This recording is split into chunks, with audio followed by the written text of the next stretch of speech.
Hi everyone, welcome back to my channel. I'm Emily, the Fang girl. I am a Taiwanese American currently living in Singapore at the moment. I've been here 2+ years or so, and I still get a lot of questions about what it was like moving from San Francisco to Singapore. So this video, I wanted to do something a little bit more different, make it a little bit more niche. I actually found this awesome Reddit thread that was from a decade ago actually, and it was asking questions around like, what is it like for an American to move to Singapore? And me growing up in the States and getting asked a lot of questions about Singapore recently, I've decided to just like follow the questions in this Reddit thread and just answer them. And then anyone who asks me, I'm gonna send them this video. So that's what I plan on doing. But I hope you enjoy this video. If you guys have any more questions, feel free to ask them in the comments below. And don't forget to like, subscribe, and hit the notifications bell.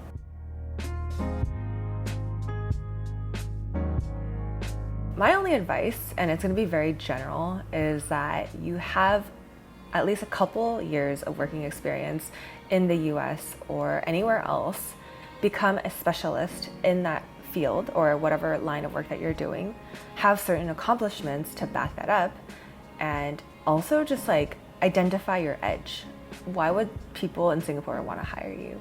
Either you can speak to a certain market, you know a different language, you have a specialty, you've done like academic research projects that can contribute to academia in Singapore. Like, you really need to find your edge. And I wouldn't say it's easy finding a job in Singapore. It's actually quite hard. And that is because of the overall like global competitiveness of people wanting to work and live in Singapore. I think things that do help, again, are really just like accreditations, your specializations.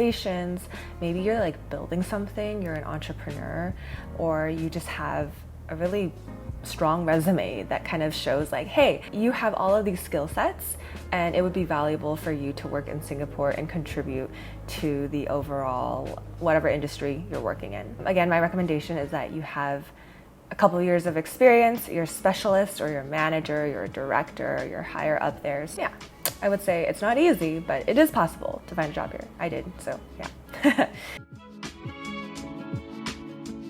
I think my experience is really different because back in 2020, I was only supposed to hang out and chill and travel in Southeast Asia. Singapore was supposed to be a pit stop, and then like COVID hit, and then I was like, what the hell do I do? Because I don't want to leave Southeast Asia. I literally like, got here and I just wanted to travel and like experience a different world. What actually had happened is I was here in Singapore for 3 months on a tourist visa. I networked a lot, finally found a job in tech media, got an employment pass with that company, and then stuck around. Fast forward, I left that role, and then now I work at a fintech company.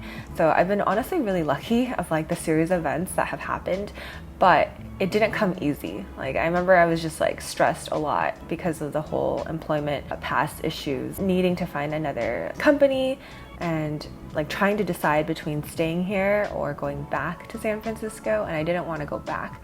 So yeah, I think for me it was more difficult because there's so many things up in the air due to COVID and due to like my personal internal struggles.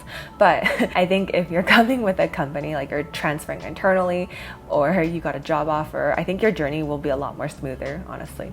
Yeah. Honestly, the transition was like very, very easy. I think my only complaint was probably like the weather. Because San Francisco, if you've been there before, it's like windy, it's cool, there's like sun. It can be like freezing. You always have to wear a jacket around, but like you're kind of used to like that weather.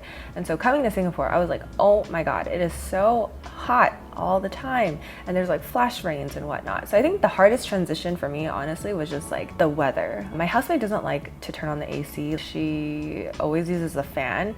And for me, I was like, I don't really like using the fan, but because of her, I've like acclimated and now I use the fan more than I use the AC. But I think like in the office or like whenever I'm like in buildings, I do appreciate the AC so much more. The transition was not regarding like my surroundings or not around like Singapore, because I think it's so easy to transition here. Like, it's so easy to make friends and it's easy to like meet people from this cut from the same cloth. The transition was like seeing myself change, and that was kind of scary, I would say. Like, And it was in a sense where I'm like, I had always identified as a Taiwanese American, from the Bay Area, like grew up in Los Angeles. Like there are so many ideals and certain ways that I wanted to live my life. And I thought I was going to be following a certain path. And then when I came to Singapore, I was like, oh my God, there's so many different ways to live your life. Like I've met people who are nomad entrepreneurs, but they're super low key. I've met an OnlyFans creator who like travels and, she's just amazing. Like, yeah, like that's her job. And then I've met people who kind of are like doing like two different jobs, right? Like they work in tech, but also like building like cool shit on the side. I don't know how they do it, but it's cool. Yeah, I think like that transition for me was like massive. It's also because I've like seeked out like interesting people. I like meet very interesting people that are like super low key. I love meeting people who are like super low key but are like working on cool shit. Like I don't know, every day I just see on LinkedIn, I'm like, man, people are just like talking about themselves and like bragging about how much funding they got, whatever. I think what's fascinating is like finding the people who are like super low key but like killing it. The transition of seeing myself change over the past couple of years have been like kind of scary but also eye-opening. I think my mind just has like expanded so much. Everyone's experience is different based on like who you meet, who you surround yourself with, the kind of life that you want. I don't want to be another cog in the wheel. I think that's like my new identity. I just want to build stuff, and not for like the prestige or the fame, but because like I'm actually happy building the things that I want to build and creating the things that I want to create. I'm not going to say any more, but I think that transition from like the normal techie life in the Bay Area and, just following a certain path, it has changed into something else. And that transition is, yeah, it's interesting, and I'm hopeful and I'm excited. Yeah. Honestly, this sounds really weird, but I missed like drive-throughs. Like I missed In-N-Out, honestly. Like a lot of us drive back in the States. I don't have a lot of friends who drive here in Singapore because it's so effing expensive, and all of us take like Grab and whatnot. I miss those like late night drives. We go through In-N-Out together, and then we like drive down this road. I get to like roll down all the windows. The wind is blowing in my face and it's like night and there's like stars, and I just have like deep conversations about life. I miss that. I miss that a lot. I miss like the hiking and like the fresh air, like crisp fresh air, because Singapore is really like humid, right? Like when you walk out, it's like automatically like you just start sweating. I'm huge on nature. I love being outdoors, but sometimes it's a little bit hard to be outdoors in Singapore. The Californian mountains, like road trip, very Californian things. I missed those a lot. At least in the beginning, what I missed was like finding people that would remind me of home. I missed like my people. Like I missed my friends, and I missed people that I could like relate to and connect to and like discuss the things that we were going through. In the beginning of Singapore, I was making a lot of new friends, but I just felt like I couldn't really connect with them on a deeper level. They just wanted to do a coffee chat and like talk to me about like my tech job or like how I came to Singapore, and then they would just like disappear. Luckily, I found really great friends in Singapore. I connect with them on a very deeper level, which I'm happy to have.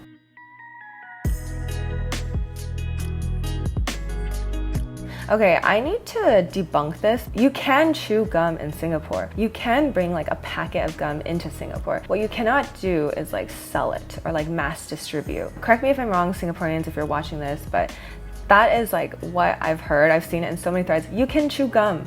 You just cannot litter. You just cannot like be putting your gum under a table. You cannot be putting gum into people's hair. It's like you're gonna get fined for littering. You can chew gum. You won't be able to buy gum in Singapore anywhere. But if you wanted to, you can bring like a small pack from the US or from like, I don't know, I think, does Malaysia sell gum? I'm sure they do.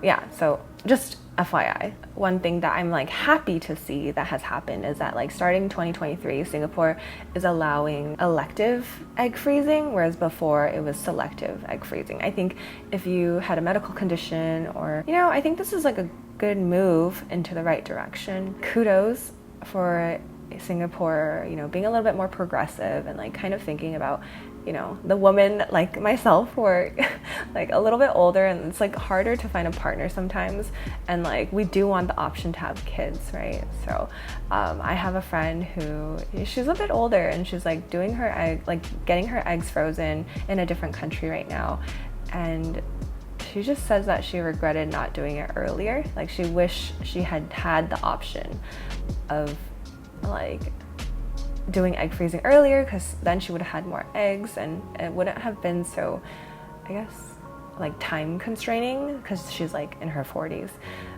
So anyways, that's one interesting thing that like recently happened.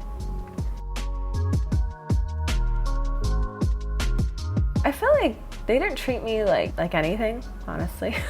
Singaporeans are very intelligent, they're very curious, and they're very friendly. That's how I would characterize them. If you go to hawker centers, the aunties and uncles, I don't know, sometimes they just don't really want to small talk, they want things done, so they can be a little bit more like rough around the edges. I found it more personally easier to just like converse with them in Chinese, and it's almost like this instant like, okay, like she speaks Mandarin, like, okay, just like, you know, help her a little bit. Whereas I think if I spoke English to them, they'd be like, oh, like why are you speaking English when you're obviously like Chinese? I think my local Singaporean friends that I've met, they're very chill. Like, I mean, I feel like all of my friends are very chill, or like that's why I would hang out with them, right? Yeah, I think people in Singapore generally treat you pretty well if you're open-minded and you're just like nice to them.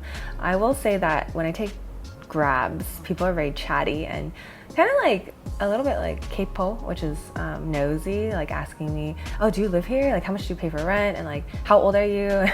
And like, what do you do for work, etc. I know they're just trying to make small talk, but I think sometimes I'm like, I don't really want to talk and I don't want to give you so much information. Maybe it's like an American thing, but like back in the States, I would not tell people certain things because I'm like, I don't know what you're gonna do with that information or like if you're gonna find me. But I think here, like they're just genuinely curious and they just want to know how expats live. But generally they treat you really well. I've had no bad experiences.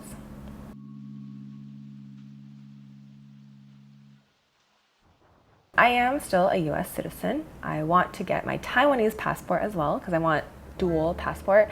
And also as like a Taiwanese American, I'm just like really proud of Taiwan in general. I'm proud of being Taiwanese and I think I need to get my Taiwanese passport this year. So it's a goal of mine to like figure that out. As for Singapore, I would love to have Singapore residency, but I heard it's really hard to get. It's just like another like process to go through.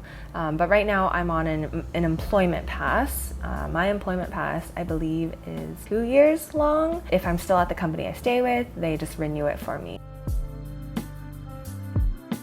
I feel like I'm more outgoing in Singapore. I feel like I go out way more. I have so many more friends here, to be honest. I think just like the ease and accessibility of getting around Singapore is like so convenient and easy that it's like hard not to be sociable, I would say. And also like the weather is like kind of nice all the time, except for the humidity, but like it makes you have FOMO, like when you're like, oh, it's so nice outside. And then you're like, I need to be outside to enjoy this day. But think of it as like almost like 365 days of the year. Think of it as like always like sunny California. I think the other thing too is I know a lot of interesting people here. The kinds of people I know here, they're not all from tech. They work in different industries and different verticals as well. So I love that part. I think now I have really just like friends who are from all parts of the country, friends that I can go visit when I'm traveling. I feel like coming to Singapore has really just like expanded my global network. Yeah, I love that. I really, really love that.